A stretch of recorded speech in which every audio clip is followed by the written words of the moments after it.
ओम शांति। 23/2/23 की मधुर महावाक्य। मीठे बच्चे, तुम्हारा फर्ज है एक दो को बाप और वर्षे की याद दिलाकर सावधान करना। इसमें ही सबका कल्याण समाया हुआ है। प्रश्न, तुम बच्चे किस एक गुह्य राज को समझते हो जो कोई साइंसदान भी नहीं समझ सकते? उत्तर, तुम समझते हो कि आत्मा अति सूक्ष्म स्टार है। इसमें ही सब संस्कार भरे हुए हैं। वही शरीर द्वारा अपना अपना पार्ट बजा रही है। शरीर जड़ है, आत्मा चैतन्य है। ऐसे ही फिर परमात्मा भी स्टार है, उसमें सारी नॉलेज है। वह मनुष्य सृष्टि का बीज रूप है, सत्य है, चैतन्य है। वह कोई हजारों सूर्यों से तेजोमय नहीं है। यह गुह्य राज तुम बच्चे समझते हो। साइंसदान इन बातों को नहीं समझ सकते। तुम्हें सबको आत्मा और परमात्मा की पहचान पहले पहले देनी है। गीत, माता ओ माता तू सबकी भाग्य विधाता। ओम शांति। बाप बच्चों प्रति कहे कि बच्चे स्वदर्शन चक्रधारी भव। यह बाप ने बच्चों को सावधानी दी। बच्चों को भी एक दो को सावधानी देनी है। बाप को याद करने से झट वह नशा चढ़ जाता है। स्मृति दिलाने के लिए एक दो को सावधान करना है। जैसे आपस में मिलते हैं तो नमस्ते आदि करते हैं ना, परंतु उनसे कोई कल्याण नहीं होता है। कल्याण तब होगा जब तुम बच्चे एक दो को सावधानी देंगे। स्वदर्शन चक्रधारी अक्षर में सब कुछ आ जाता है। बाप का परिचय, मर्तबे का परिचय, चक्र का भी परिचय आ गया तो एक दो को सावधानी देना पहला फर्ज है। याद करने से खबरदार हो जाएंगे। घड़ी घड़ी एक दो को सावधान करना है। बाप और वर्षे को याद करते रहो। स्वदर्शन चक्रधारी हो। अपने को अशरीरी समझ अशरीरी बाप को याद करते हो। याद अर्थात योग। योग से ही तुम्हारी निरोगी काया बनती है। यह अभी का पुरुषार्थ है। अंत में जब एकदम कर्मातीत अवस्था हो जाएगी तब निरोगी बनेंगे। अभी तो पुरुषार्थी है। अभी बाप बैठ बच्चों को समझाते हैं क्योंकि जानते हैं सभी बेसमझ हैं। जब देवताओं आदि की पूजा करते हैं उन्हों के ऑक्यूपेशन का कोई को पता नहीं है, तो तुमको समझाना है। हम सब की बायोग्राफी बता सकते हैं। पहले तो मुख्य परमपिता परमात्मा को जानना है। उसमें भी बहुत मनुष्य मूंझते हैं। कहते हैं परमात्मा का कोई नाम रूप नहीं है। तो पहली पहली मुख्य बात है आत्मा परमात्मा का भेद और ज्ञान बताना। यह तो जानते हैं सब आत्मा है। पुण्य आत्मा, पाप आत्मा कहा जाता है। पाप परमात्मा नहीं कहेंगे, पति दुनिया है ना। परमात्मा तो पतित नहीं होता। इसलिए मनुष्य को पहले पहले आत्मा को जानना है, क्योंकि आत्मा का ज्ञान कोई भी मनुष्य में नहीं है। आत्मा ही सुनती है, आत्माएं खाती पीती सब कुछ करती है इन ऑर्गन्स द्वारा। आत्मा का रूप क्या है? कहते हैं चमकता है भ्रिकुटी के बीच में अजब सितारा। तो आत्मा का रूप समझाना पड़े ना। आत्मा का रूप कोई इतना बड़ा तो नहीं है। आत्मा अति सूक्ष्म है। आत्मा का रूप है जीरो अथवा बिंदी व बुरी भी कहते हैं। अब इस पर भी विचार करना चाहिए कि आत्मा कितनी सूक्ष्म है। मनुष्य पूछते हैं आत्मा शरीर से कैसे निकलती है, कहाँ से निकलती है। कोई कहते हैं कि खोपड़ी से निकलती, कोई कहते आँखों से निकलती, क्योंकि दरवाजे तो बहुत है ना। परंतु आत्मा है क्या चीज़, यह जानना बड़ा वंडरफुल है। तो पूछते हैं आत्मा निकलती कैसे है। यह नहीं कहते आत्मा आती कैसे है, परंतु पहले तो मालूम होना चाहिए कि आत्मा क्या चीज़ है। कितनी छोटी सी आत्मा में 84 जन्मों का पार्ट भरा हुआ है। यह बातें मोस्ट वंडरफुल है। आत्मा है तो बरोबर स्टार मुआफिक, उसको बड़ा नहीं कहेंगे। एरोप्लेन ऊपर जाने से बहुत छोटा दिखाई पड़ता है, परंतु आत्मा बड़ी नहीं होती। उनका तो एक ही रूप है। तो पहले पहले आत्मा को जानना चाहिए। मैं आत्मा कैसे इस शरीर में प्रवेश करता हूँ। भल कोई कोई को साक्षात्कार होता है, जैसे स्टार है। उस छोटी सी आत्मा में सब नॉलेज भरी हुई है। आत्मा है एक ही, यह बड़ा वंडर है। परमात्मा के रूप का भी किसी को पता नहीं है। वास्तव में जैसी आत्मा है वैसे ही परमपिता परमात्मा है। वह भी बाप है। भल यहाँ बाप और बच्चा छोटा बड़ा होता है, परंतु आत्मा छोटी बड़ी नहीं हो सकती। आत्मा और परमात्मा के रूप में कोई भेद नहीं है। बाकी दोनों के पार्ट में, संस्कारों में भेद है। बाप समझाते हैं, मेरे में क्या संस्कार हैं, तुम आत्माओं में क्या संस्कार है। मनुष्य आत्मा और परमात्मा के रूप को ना जानने कारण आत्मा परमात्मा एक कह देते हैं। बड़ा घोटाला कर दिया है। जानना बहुत ज़रूरी है। परमात्मा भी है, ब्रह्मा विष्णु शंकर भी है। इन सब में आत्मा है। जगत अम्बा सरस्वती को गॉडेस ऑफ नॉलेज कहते हैं, तो ज़रूर सरस्वती की आत्मा में नॉलेज होगी, परंतु उनमें कौन सी नॉलेज है यह कोई को पता नहीं है। सिर्फ कह देते हैं गॉडेस ऑफ नॉलेज। अखबारों में आर्टिफिशियल आदि पढ़ते हैं तो इस पर समझाना चाहिए। तुम कहते हो सरस्वती गॉडेस ऑफ नॉलेज, परंतु उसने कौन सी नॉलेज दी, कब दी। उनको ज़रूर गॉड से नॉलेज मिली होगी ना। गॉड का रूप क्या है, गॉडेज ऑफ नॉलेज, यह नाम कैसे पड़ा। नॉलेजफुल तो गॉड है, उसने सरस्वती को नॉलेजफुल कैसे बनाया। एक ही बात पर किसको संगम पर खड़ा कर देना चाहिए। बाबा कहते हैं, हम समझाते हैं। बाकी लिखने के लिए तो संजय जगदीश भाई निमित्त रहे हैं। यह है नंबर 1 मुख्य एक्टर। यह तो बाबा के साथ राइट हैंड होना चाहिए, परंतु ड्रामा की भावी ऐसी है जो इनको दिल्ली में भी रहना होता है। कल्प पहले वाला पार्ट है। अर्जुन का नाम मुख्य गाया हुआ है। अब तुम बच्चे हर बात का अर्थ समझते हो। पहले पहले तो आत्मा और परमात्मा को समझना है। बाप ने बच्चों को समझाया है, आत्मा स्टार है, उसमें सारी नॉलेज कैसे भरी हुई है यह कोई साइंसदान भी समझ नहीं सकेंगे। आत्मा में ही सब संस्कार रहते हैं। अब आत्मा तो स्टार है।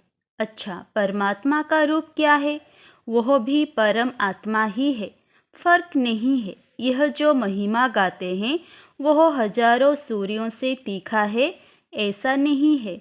बाप कहते हैं, सिर्फ तुम्हारी आत्मा में नॉलेज नहीं है, मैं परमात्मा नॉलेजफुल हूँ, बस यह फर्क है।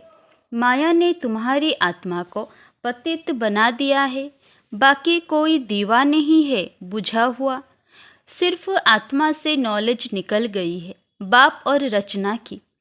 सो अब तुमको नॉलेज मिल रही है। बाबा में नॉलेज है, वह भी आत्मा है, कोई बड़ी नहीं है, उनको भी नॉलेजफुल, सरस्वती को भी नॉलेजफुल कहा जाता है। अब उनको नॉलेज कब मिली, सरस्वती किसकी बच्ची है, यह कोई जानते नहीं है। तो दिल में आना चाहिए, उन्हों को कैसे समझाएं। बाप परमात्मा कौन है वह भी समझाना है कि वह स्टार है, उसमें सारी नॉलेज है। गॉड फादर मनुष्य सृष्टि का बीज रूप है, सबका बेहद का बाप है। वह सत्य है, चैतन्य है, उनमें सच्ची नॉलेज है। उनको ट्रूथ भी कहते हैं, और कोई में सच्ची नॉलेज है नहीं। रचयिता एक बाप है, तो सारी रचना की नॉलेज भी उनमें ही है। झाड़ का बीज रूप है ना। आत्मा तो चैतन्य है, शरीर तो जड़ है। जब आत्मा आती है तब यह चैतन्य होता है। तो बाप समझाते हैं, मैं भी वही हूँ। आत्मा छोटी बड़ी हो नहीं सकती। जैसे तुम आत्मा हो वैसे परम आत्मा यानी परमात्मा है। फिर उनकी महिमा सबसे ऊंच है। मनुष्य सृष्टि का बीज रूप है, मनुष्य ही उनको याद करते हैं। यह तो जानते हैं बाप ऊपर में रहते हैं। आत्मा इन ऑर्गन्स द्वारा कहती है, हे परमपिता परमात्मा। मनुष्य यह नहीं जानते हैं क्योंकि देह अभिमानी है।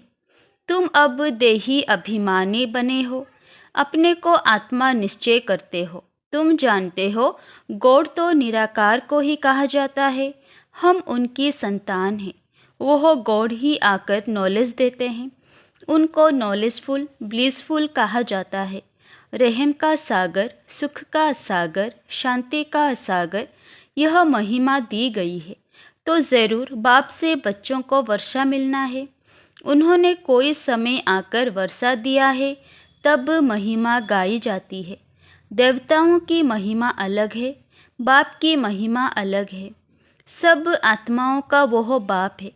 क्रिएटर होने के कारण उनको बीज रूप कहा जाता है। पहले पहले बाप का परिचय देना है। शास्त्रों में दिखाते हैं अंगूठे मिसल है। हम कहते हैं वह ज्योतिर्बिंदु है। चित्र भी बनाया है, परंतु इतना बड़ा तो वह है नहीं। वह तो अति सूक्ष्म है। तो क्या समझाएं? तुमको कहेंगे चित्र में इतना बड़ा रूप क्यों दिखाया है? बोलो, नहीं तो क्या रखें? वह तो एक बिंदी है। फिर उनकी पूजा कैसे करेंगे? उन पर दूध कैसे चढ़ाएंगे? पूजा के लिए यह रूप बनाया हुआ है। बाकी यह समझते हैं कि वह है परमपिता परम आत्मा, परम धाम में रहने वाले। वह परम धाम है हमारा स्वीट होम। निराकारी दुनिया, मूल वतन, सूक्ष्म वतन, फिर स्थूल वतन। बाप निराकारी दुनिया में रहते हैं। आत्मा कहती है हम निर्वाण धाम में जावें, जहाँ यह ऑर्गन्स ना हो। आत्मा ही आकर शरीर धारण करती है। अब यह कैसे समझाएं कि आत्मा कहाँ से जाती? यह तो जानते हैं पिंड में आत्मा प्रवेश होने से चैतन्य बन जाती है। चीज़ कितनी सूक्ष्म है, उसी से सारे संस्कार भरे हुए हैं। फिर एक एक जन्म के संस्कार प्रकट होते जाएंगे।